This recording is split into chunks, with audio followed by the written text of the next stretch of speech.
Hola, saludos de Molo Cebrián. Estás a punto de escuchar el podcast número 40 de Entiende tu mente. Parece que fue ayer cuando comenzábamos a crear estos contenidos para ayudarnos a entendernos un poquito mejor y ya vamos por el número 40. Como siempre, te damos las gracias por esas 5 estrellas en iTunes, por recomendarnos a tus amigos, por poner unas puntuaciones en tu plataforma de podcasting favorita y por suscribirte a nuestra lista de correo. Ya sabes que lo puedes hacer desde nuestra web, entiendetumente.info, y que desde ahí te vamos a contar todas nuestras novedades. La próxima va a ser una novedad importante, así que nos encantaría contártela como siempre hacemos en primicia a través de ese correo electrónico. Empezamos, venga, nuevo capítulo número 40 ya de Entiende tu mente. Entiende tu mente. 20 minutos para entenderte mejor. Con Molo Cebrián, Luis Muiño y Mónica González. Puedes conocerles mejor en entiendetumente.info. Aquí estamos, nuevo capítulo de Entiende tu mente con el equipo habitual. Saludamos ya a nuestra coach Mónica. ¿Cómo estás, Mónica? Hola, ¿qué tal? Muy bien, encantada de estar aquí de nuevo. Y a nuestro psicólogo Luis Muiño. Buenas, Luis. Hola, ¿qué tal a todos? Sí, fenomenal. Vamos a por ello. Bueno, aquí estamos conectados y llegando a todo el mundo. De verdad que es una gozada. Bueno, lo comentábamos fuera de micrófono, O sea, tenemos amigos que nos escuchan desde diferentes rincones. Hemos estado, como podcast más escuchado en Ecuador, en Argentina, en muchos países de Latinoamérica, y también, en España estuvimos 6 días, que hay que sacar pecho de vez en cuando, y estuvimos ahí 6 días liderando la lista de iTunes Podcast. Pero bueno, habrá que volver alguna vez a ese número 1, ¿vale? Chicos, poco a poco, con vuestra ayuda. Claro que sí. Bueno, vamos a por un tema que nos han propuesto. Nos lo propone nuestro amigo Luis Eduardo. Tú cuando quieras puedes proponer cualquier cosa a través de nuestro correo electrónico, por ejemplo. Primero nos dice que gracias por el trabajo que hacemos y nos propone varios temas. Hemos cogido uno de los muchos que nos ha mandado porque, por elegir uno, porque todos son muy buenos. Nos hemos quedado con el de la hipocondria, que también nos han planteado otros amigos. Y como siempre, comenzamos por la definición. Luis, ¿qué es eso de la hipocondria? La hipocondria es la obsesión por enfermedades que uno no sabe si tiene. Y es una obsesión que acaba por hacer sufrir. Esto para mí sería la definición que abarcaría los 2 o 3 factores de los que vamos a hablar, ¿no? Por una parte, tiene que ser algo obsesivo para que se hable de hipocondria. Es decir, algo que perturba tu mente hasta tal punto que es en lo único que piensas a lo largo del día y lo único que te importa. Por otra parte, tiene que referirse a enfermedades que no sabemos si sufrimos. Es decir, las hemos supuesto a través de un síntoma que hemos exacerbado, podría ser un síntoma de 20.000 cosas diferentes, y nosotros decimos que es de una y es grave, a partir de algo que no sabemos muy bien si nos llega a doler o no. Parte de lo que le pasa al hipocondríaco es que lo mismo que le duele hoy, mañana se le ha olvidado.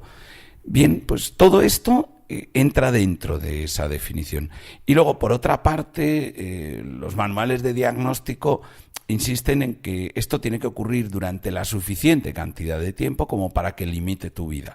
Es decir, para que os hagáis a la idea, en el CIE-10, en el DSM-4, se habla de que tiene que llevar ocurriendo 6 meses al menos para que se hable de hipocondria, ¿no? Bueno, yo aquí antes de seguir y preguntar a Mónica, voy a mandar un saludo a un compañero nuestro podcaster, que además algún día estará aquí con nosotros porque quiere estar, que es Alex Fidalgo, de Lo que tú digas, que entre otras cosas se reconoce como hipocondriaco de libro, ¿no? Y además que yo he estado con él y es verdad, o sea, no llega a un exceso porque lo lleva muy bien. Pero bueno, es reconocido y lo reconoce en sus podcasts que él sufre estos temas, ¿no?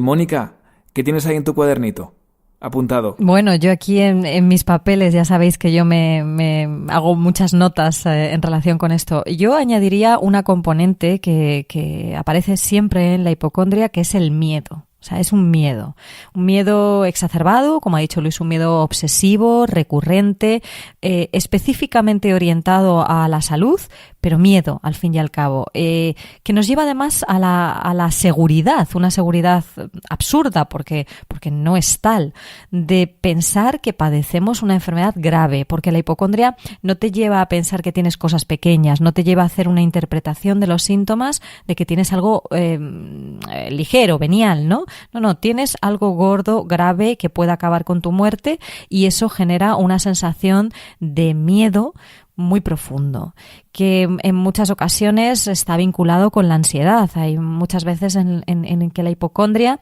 es una de las muchas manifestaciones, de las muchas partes visibles que tienen los procesos ansiosos o los trastornos de ansiedad generalizada. Hay otra componente también muy específica y muy fácil de identificar en el caso de la hipocondria, que es una observación, autoobservación rigurosa, exquisita, exacerbada, continuada de cada síntoma, cada cambio, cada evolución en alguno de nuestros rasgos, de nuestra salud, lunares, pesos, heridas, palpitaciones, tensión. Cualquier cosa que veamos que hay variaciones, la observamos de forma sistemática y minuciosa, tratando de extraer de esa observación las evidencias que le demuestren a todos los que nos rodean que realmente tenemos esa enfermedad tan grave que creemos tener, ¿no? Y esas son las dos características también significativas que suele tener el perfil de la persona hipocondríaca. Y que ahora con San Google se ha complicado la cosa, ¿no? Porque a veces un hipocondríaco, y ahora me decís vosotros, como comentabais, ¿no?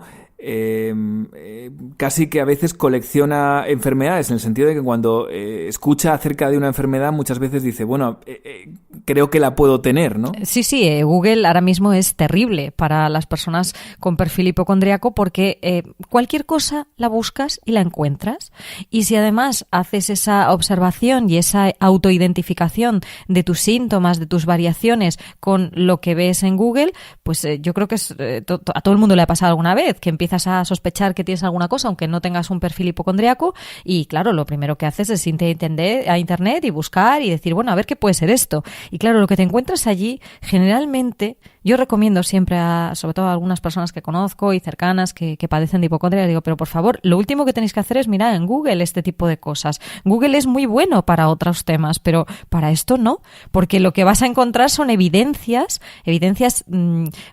que a ti te van a hacer ver y te van a dar la seguridad de que realmente tienes eso. Y el sufrimiento puede que lo tengas, pero puede que no. Entonces, si tú quieres un diagnóstico de verdad, lo que hay que hacer en términos de medicina es ir a un médico, que es un especialista. No te autodiagnostiques y, por supuesto, no te automediques anticipadamente sobre algo que crees que tienes. Así que, por favor, San Google, para esto no. Para huir de esto de la ciberhipocondria, que le llamamos así, ya existen libros hablando de cómo Internet, ¿no?, nos ha convertido en hipocondríacos a todos. Y yo recomiendo un pequeño experimento. O sea, en el momento en el que no te está pasando nada, en el momento en el que no estás así con esa crisis de miedo a ninguna enfermedad, prueba a poner en Internet algo, en principio, perfectamente saludable y tranquilo, ¿no?, como dolor de cabeza. Verás que dolor de cabeza salen unos 2 millones de entradas, pero lo peor no es eso. Lo peor es que las primeras son casi siempre las que hacen ver que ese dolor de cabeza es terriblemente grave. ¿Por qué? Porque son las que más llaman la atención. Es parte de lo que ocurre en Internet. No es solo que las webs estén escritas por cualquiera, no es solo que no estemos recurriendo al consejo médico, que estemos recurriendo al consejo de alguien que ha copiado y pegado de la Wikipedia. No es solo eso, es que además van a llamar mucho más la atención los que hablan de algo terrible y grave. Van a ser los que más visitas reciban y van a ser los que primero se posicionan en Google. Ya os digo, hacer el experimento con una cosa sencilla. Yo lo hice con efectos negativos del agua. Del agua, ¿eh? Bien, si buscáis efectos negativos del agua, veréis cómo el agua normal, el agua esta tan maja y tan saludable que vemos todos, puede producir absolutamente de todo, según San Google. Es terrible, o sea, además son las primeras entradas que salen, ya os digo. Ya le has dado la excusa perfecta a un vecino mío para seguir sin ducharse, con este comentario que has hecho. Bueno, oye, una cosa, y cuando una persona, porque Luis, la sensación que tenemos desde fuera es que los hipocondríacos, como norma general, por lo menos los que yo conozco y de mi entorno, son conscientes de que son hipocondríacos. ¿Eso sucede generalmente? A ver, yo creo que exageramos, ¿vale? La hipocondriasis. Es decir, no es solo es que suceda, sino que la mayoría de la gente que dice que es hipocondríaca no lo es, ¿vale? Esto es como la depresión, que mucha gente te dice, joder, que estoy deprimido. No, hombre, no estás deprimido. Estar deprimido no es eso, simplemente estás triste, ya está, se te va a pasar en unos días. Pues con la hipocondriasis pasa lo mismo. Es decir, en cierto grado todos somos hipocondríacos. ¿Qué define a la enfermedad? Pues como ya os dije, meses y meses de continua obsesión, ansiedad, miedo, sufrimiento. De que realmente lo único que te pase en la vida sea esa enfermedad. Eso es hipocondriasis. Entonces, sí, claro que sucede que los hipocondríacos son conscientes. Es más, nuestro problema es no llevarlo al extremo. Es decir, que no todos, ¿sabes? Los que dicen serlo lo son. Eso por una parte. Por otra parte, no sé si puede ser útil, pero creo que estaría muy bien, sí sé que es útil, diferenciar entre hipocondría y nosofobia, porque son dos cosas distintas, y esto sí que no está tanto en el imaginario colectivo. Los nosofóbicos son las personas que tienen miedo a la enfermedad, es decir, tienen un miedo persistente, injustificado a enfermar, ¿vale? No es lo mismo que la hipocondría, porque los nosofóbicos temen llegar a padecerla, ¿vale? Sin embargo, los hipocondríacos están convencidos de que ya la sufren. Fijaros que esto es muy distinto. Los nosofóbicos suelen evitar ir al médico, no van casi nunca, porque como temen tanto la enfermedad, ocultan su problema. De hecho, esos no son los que normalmente nos cuentan, soy hipocondríaco, ¿qué va? Los nosofóbicos tienen tal miedo a la enfermedad que procuran no hablar de ella. Y esos sí que no están tan detectados. Los hipocondríacos es al revés. Acuden frecuentemente al médico y llenan sus consultas y bueno, son un problema de la salud pública, ¿no? Fijaros que es distinto, ¿vale? O sea, la nosofobia, como cualquier fobia, es un miedo excesivo, irracional, y está asociado a trastornos de ansiedad. Y los hipocondríacos no. Los hipocondríacos lo único que les pasa es que, bueno, pues están convencidos, pues, oye, me duele el brazo, así que seguramente se me va a caer el brazo, esto debe ser que tengo el brazo gangrenado, ¿vale? Y funcionan desde ahí. Esa es la hipocondría, la que sale mucho en las películas de Woody Allen, ¿no? Y eso es lo que nosotros estamos acostumbrados a detectar. Bien, cuidado con la nosofobia. La nosofobia probablemente sí es más peligrosa y no es... A mí esta es una de las partes que más me encantan, ¿verdad?, del podcast. Te lo digo en serio, como estudiante de psicología, Luis, es que me encanta aprender de todo lo que nos cuentas y seguro que este apunte no era conocido por muchos, ¿eh? Y me encanta lo de ponerle nombre a las cosas. Mónica, ¿qué más nos aportas? Bueno, yo creo que hay una componente importante en la hipocondria, como hemos dicho, que es la parte de buscar evidencias, ¿no? Y de ir al médico. Entonces, como acaba de decir Luis, los hipocondríacos van mucho al médico y eso acaba por generar un problema de salud pública porque, claro, los médicos se llenan con gente que realmente no tiene esas enfermedades o no tiene esas patologías, sino que van porque no vaya a ser que la tenga y entonces yo quiero hacerme esta prueba y hacerme esta prueba. Yo creo que es importante, desde luego, que tomemos conciencia de cuánto está afectando a nuestra vida, es decir, cuánto nos obliga a ir al médico, cuánto nos está haciendo que nos tomemos la temperatura, cuánto estamos dedicando a tomarnos la tensión o a buscar en internet este tipo de cosas para hacer una identificación, porque ese es el primer paso, como decimos siempre, para darnos cuenta de que de verdad tenemos un problemilla y que debemos de ponernos manos a la obra a tratar de resolverlo. Yo conozco casos y hay gente que le puede parecer gracioso, pero desde luego para el que lo sufre y para los que le rodean al que lo sufre no lo es. De gente que ha llegado a borrar los números de un termómetro de tanto tomarse la temperatura. muchas veces esto tiene un problema adicional y es que pues se traslada a lo largo de la estructura familiar. Es decir, si hay alguien que es hipocondríaco, acaba por generar hartura, es decir, la primera cosa es que genera que los que están al lado acaban cansadísimos, pero despierta también esa sensibilización a, no vaya a ser que yo tenga, porque si tú no te preocupas, tú eres un familiar de un hipocondríaco, el hipocondríaco a veces hasta extiende la hipocondria a preocuparse por tu propia enfermedad, por la que cree que tú tienes, ¿no? Con lo cual, al final, se genera un entramado dentro de las familias o dentro de las personas cercanas que es realmente terrible y agotador para todos. Por eso digo que es importante que detectemos esos patrones de conducta, esa obsesión que describía Luis al principio y esa medición sistemática de los parámetros de la salud para saber cuánto está afectando nuestra vida. Y si es así, desde aquí ya os decimos que hay ayuda, que hay solución, que hay terapia, la terapia cognitivo-conductual, y de esto Luis obviamente es un gran especialista, pues te puede llevar a resolver ese problema. Pero tienes que saber que tienes ese problema y tienes que saber que lo puedes resolver si quieres. Es decir, que puedes empezar a liberarte de esa preocupación excesiva por tu salud que además no está justificada. Pues si os parece, vamos a hacer una mini pausa y nos quedamos con los consejos, las tips de este podcast. Y antes de nada, o antes de continuar, Luis, si por ejemplo ahora mismo hay una persona que está oyendo el podcast y se está identificando como hipocondriaco, ¿cuánto tiempo es el que se estima que una persona realmente está teniendo un trastorno de este tipo? ¿Cuánto tiempo? ¿Es medio año, por ejemplo, de forma continuada? ¿O no tiene nada que ver? ¿Qué es lo que tenemos que pensar si somos una persona que pensamos que somos hipocondríacos para confirmar que realmente lo somos? El límite en salud mental siempre lo pone el sufrimiento, es decir, que ya te esté limitando tu vida o la de los demás, que ya esté haciendo sufrir demasiado a la persona que lo padece o a los que, como dice Mónica, a los que te rodean, ¿no?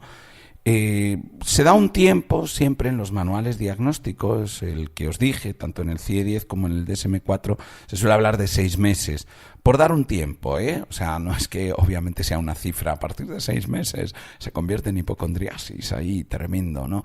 No, pero sí es verdad que medio año pensando obsesivamente y limitando tu vida por culpa de enfermedades que no tienes claro ni diagnosticada, ¿vale? Pues sí, se considera que ahí estamos en hipocondria. Entonces, bueno, sí, conservar la cifra en la cabeza, 6 meses, está bien. Y sobre todo el sufrimiento, es decir, 6 meses de pasarlo mal y que sea siempre eso el motivo por el que lo estás pasando mal.